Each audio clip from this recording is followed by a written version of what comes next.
think as women we're so awesome because we can do everything. Yeah. We can do more than what a man can do actually. Yeah, for sure. We're our own business women and we're also taking care of our families as well. So we do both roles actually. We do everything. Yeah. All at once, multitasking.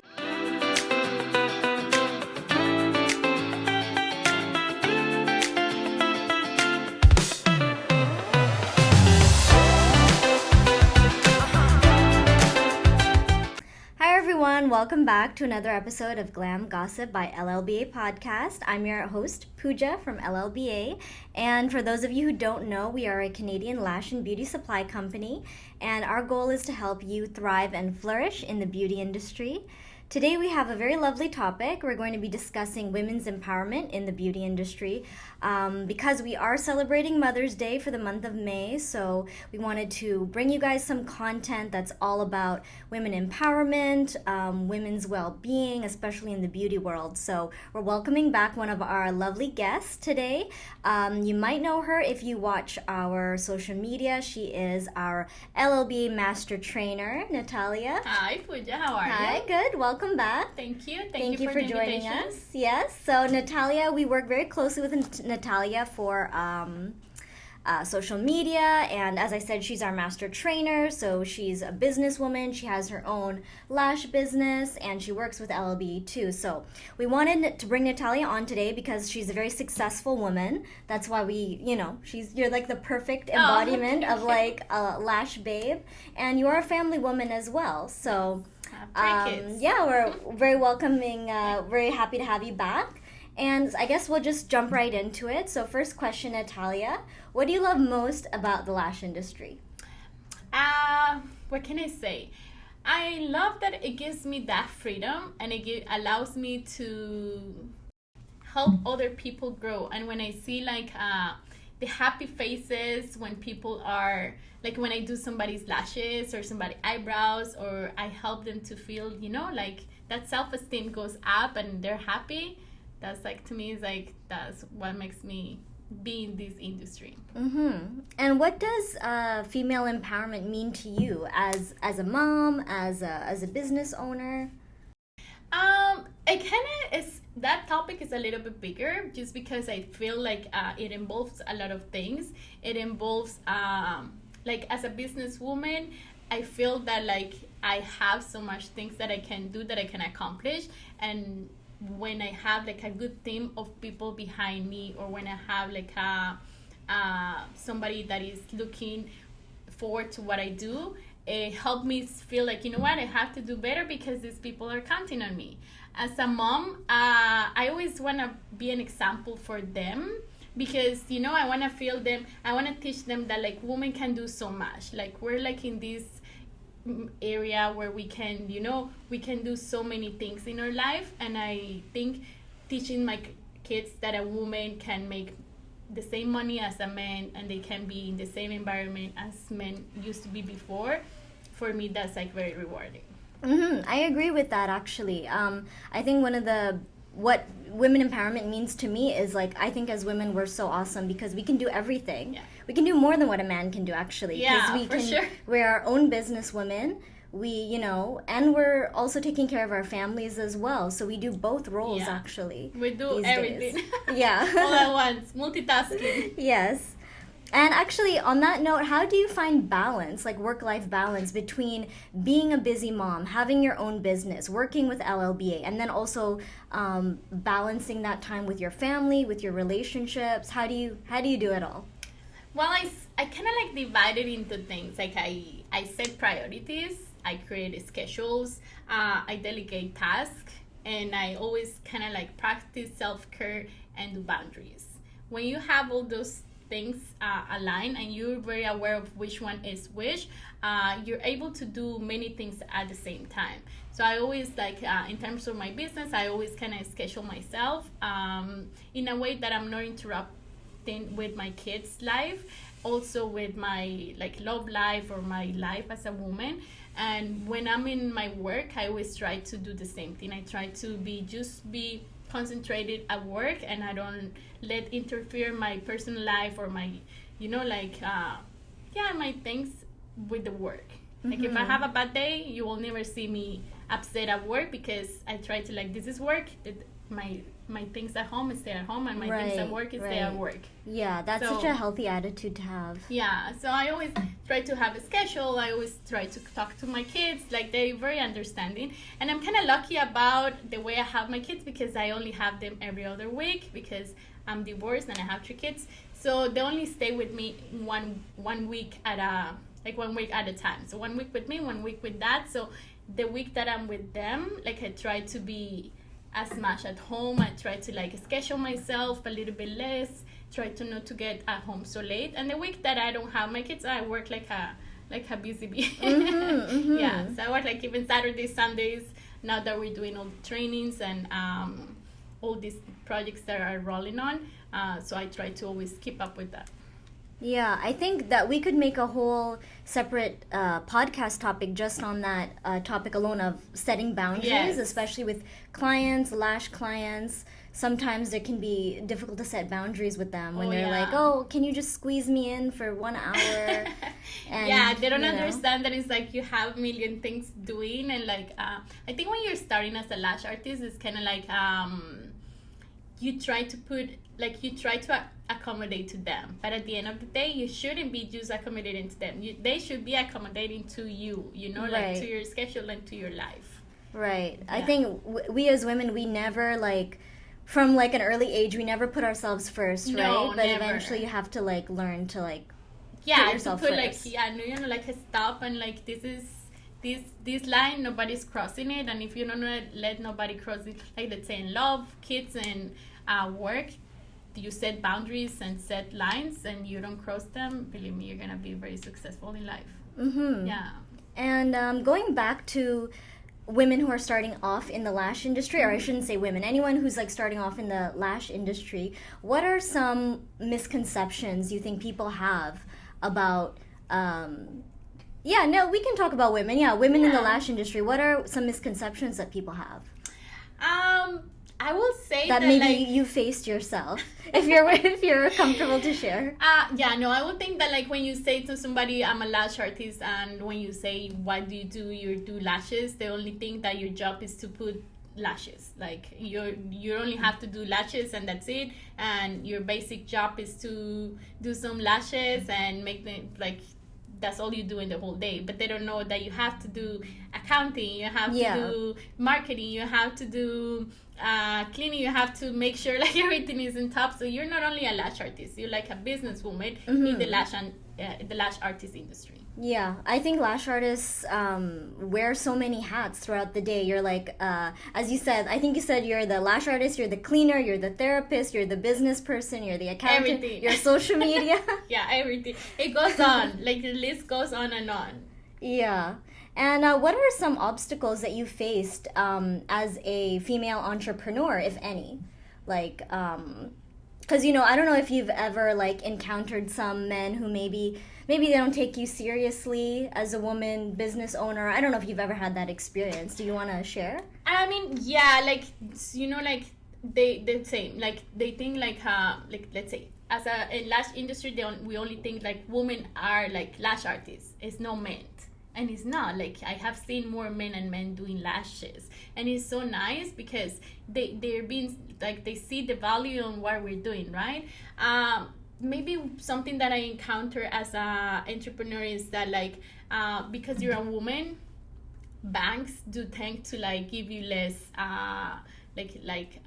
if you want to go and take, like a loan or something like that. Yeah, because you're a woman, you're like in the lash industry, something that is very new to them. You're just kind of like, no, I don't trust it, But if it's a man, it's like, yeah, here, we give you the money. It's like, it happened to me. So it's like, you have to put yourself and you have to explain too much.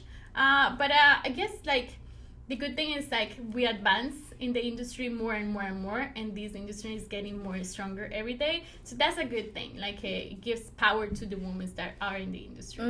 And lashing, I'm not a lash artist yet, but I know it's way more difficult and complicated than it looks. It's a real skill, and it takes knowledge, education, practice, experience, and a lot of people don't know that because there's a perception that women's work, the jobs that are predominantly, dominated by women are like kind of valued a little bit less. But as you said, if a man were to do the same thing, yeah, they would be like, oh wow, people would be so impressed. Yeah, like, oh wow, like, what an intricate skill you have, yes. right? But if it's with a woman, as you said, people like even banks and I guess. Like in the government, if you want to less get like loans and stuff seriously. like that, like they don't take you as serious as if a man takes. And we're still in that era, but hopefully it will change with time. Yeah, what do you think is the lash industry's role in facilitating women's entrepreneurship? Because I feel like the lash industry, above all other industries, really actually encourages women's entrepreneurship. What do you think about that? Yeah, I mean, I will say when you're in this business and in this industry, it will allow the people to have the freedom, to have some sort of like self-conscious, like you help women to get to their best potential, for say, like, I am like, now that I'm teaching and I'm like helping other women to like maybe see what they can do, and when they learn something new and it's like, oh wow, I can do this, and I can make maybe people that they're not as privileged as, let's say, as other people, that they were able to go to school, or they didn't have the money, or they didn't have the time, or just because the life didn't help you with that, and you're allowing to like do a career that is almost as well paid as something that you went to school for, is very nice. It's very rewarding to be able to help those women get into that set mind that they can do so much with their life, and they're not just hand tied because they didn't went to school. And I think it's good for women because it gives you some flexibility, right? Like if you have kids, as you mentioned, you can kind of schedule your time a little bit differently than, let's say, someone who's like me, stuck in a 9-to-5 job. I don't have as freedom and flexibility like if I were to have kids, but you do. So you can actually, book your clients when your kids are at school, for example, and spend time with them when you don't have clients. So I think that's another way that, the lash industry can really help women who are moms too. I mean, you always have to, at the end, have to think about it, that like, even though you're like the owner of the business and you're like, let's say you're a solo lash artist and you don't have any other employees under your roof, you always have to be like, careful that like, because you're a mom, you can only just take, again, like you have to go back to those boundaries. It's not only about your kids, or it's not only about missing so much work, because that, it's very hard. It's very hard to also not provide like flexibility to your clients or to your own work, And I feel like when you set times to work and time for family and time for like other activities, it would allow you to be better at those things than be like, oh yeah, today I want to work, or I don't want to work, or I want to do something, or I want to be with my kids. So if you have a set schedule, you always are allowing yourself to do those things that you like. And I think we've touched on this here and there throughout the podcast. We are talking about, how to be successful at what you do, and how can women, what are the steps that women can take to be successful in the lash industry, like specifically? I will say, first, identify your niche. What is your niche of people that you want to be working on? What is your specialty that you want to be on? Like if you want to do more eyebrows or more lashes, something that you're passionate about it, identify that. Develop your skills. So once you learn something, you should always try to develop their skill as to the max potential. So if you say, let's say, I want to do lashes, develop the lash skills. The skill, master it to the max, and then you're gonna be the best at that, right? Then for the eyebrows, if you want to be an eyebrow artist and you want to do anything, because right now we can do so much with the eyebrows, not only henna or dye, we can do permanent makeup, twisting, threading, all these things. You have to be developing those things and to the better potential that they can be. Okay. build your brand. I will say building your brand is one of the most important ones, because when you build your brand, you have to take consideration that you're building yourself. So you're the brand. So you have to respect yourself as if you respect another company, right? Like you respect your time, you respect how you work, you respect all the things that are around you, and you always are working towards your best. And speaking of brands, so a lot of women, when they start their own business, it's kind of like their own brand. And for all of this month, we really want to focus on women's empowerment and uplifting women. How can brands support each other, support women, and kind of encourage that positivity and growth? I would say you always want to have have like a group of friends that are like in the same industry. I always say that like your closest 5 people that are to you is kind of like the shadow of what you are. So if you're with people that are like in the same business, or they're in the same kind of niche, they're always gonna push you to do better. Or you can always go back to like, what, can you help me with this, or can you help me do this client, or I'm having this issue, can you get me to how can I resolve it? So have like a very nice group of people that like it empower you to be all the time better. Like they talk about business, like if you're into fitness, talk about like getting healthier, like get good habits from those people. Mm-hmm. Yeah. And I think LLBA also does a lot too, right? To encourage women empowerment and uplifting women as well, like overall well-being. Yeah, we're always constantly, like, I think we're always trying to give that support to people. Like when we do, for example, like we're right now doing online training, in-person training. Like our students have like, they have their we have their back. So basically we're always holding their hand, like we let them go once they do the course, but they can always come back and they can always say, what, like having this issue, can you help me out resolve it? Or they send us an email, or they send us a photo. We have the support group on Facebook, so it's always someone that is gonna give you that that push if you need it, and like it make you feel like more, I don't know, at ease. Mm-hmm. Yeah, that's nice. And I think we also at LLBA we also really promote like we promote like diversity. We have like all these campaigns for like Mother's Day, and we always do giveaways. So I think, and we really support our ambassadors as well. So I think these are like the little things that we kind of do to give back to our community, like when we host like little events here and there. And as you said, the training helps a lot as well to kind of promote our message. Yeah. So like it always, it's always good to collaborate with other women, to like help each other, to do training each other, to have like, I don't know, meetings here and there. And it's a way to like, help you be better.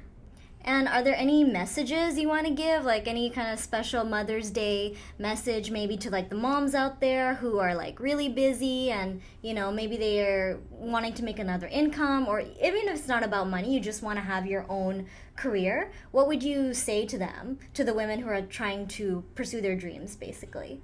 I always say, like, dream bigger than what you can achieve. So I always say, like, you have money to get like a Honda, dream for a Ferrari, like dream bigger. Oh, I love because that. Dream bigger. Yeah, you can always, the smaller that you dream, the smaller the results you're gonna get. So dream big, like you wanna be good in the career, big, like, okay, I wanna be the best, I'm gonna have 5 salons, I'm gonna have all these things. Like put it in your mind, set your mind to like success. Don't set your mind to be like a minor. Second best. Yes. Yeah, I agree with that. Yeah, I agree with that a lot. It doesn't matter how many kids you have. It doesn't matter if you have a husband, if you have who, I don't know, like you're taking care of your parents or whatever. But always like take care of yourself first. It's like when you're in an airplane and they tell you, if we have a turbulence and we have lack of air, put first your mask and then help others. Yeah. Because at the end of the day, if you're like the one that can breathe, you're not happy, your kids are not gonna be happy. if you have issues, your whole family, your whole environment is gonna have issues. So always take care of you first. It sounds kind of selfish, but it is not. If you take care of yourself, you're always gonna be taking care of the rest of the world. It's true. It's true. Yeah. What's that saying? Happy wife, happy life. It's so yeah. true, because we take care of our communities, our families. We, uphold our culture as well in a way that men don't do it. And exactly, and we put ourselves last. Yeah. But anyways, thank you so much, Natalia. We're almost done. I have one more question for you. Sure. But thank you so much for sharing all of your knowledge and insight. It was lovely having you. So final question for you today is, out of all of the amazing women in your life, who inspires you the most? My grandma. My grandma is nice. It's my biggest inspiration. I grew up with her. Well, I have my mom, but I grew up with my grandma, and she's such a strong person, like such a strong personality. I think I'm a little bit like that. I think I'm too much like that. My personality is very strong. It's very hard for me to cry or to feel some sort of like empathy towards some situations. But it's because my grandma was like that. But also that's good because it helped me be to get stronger and to be where I am. Like, I came to Canada on my own when I was 18. And really? I don't think anybody, not everybody can do something like that. No. Yeah. I came alone, nobody here. So it was she's such an inspiration for me because I see her and she always have a smile. She's always willing to help people, to uplift everybody that is around her. So again, you take care of yourself, you take care of the others. Nice. Well said. So thank you so much, Natalia. Thank you. That was great. Thank you so much. And thank you all for watching. We really enjoy doing this podcast for you guys, so we hope you like it. And you can definitely find more content with Natalia on our YouTube channel and a lot of content with her on IG. And don't forget, she has her online training and in-person training as well. So definitely check that out on our website. And of course, we have the best lash supplies at LLBAprofessional.com. So until next time. Thank you so much.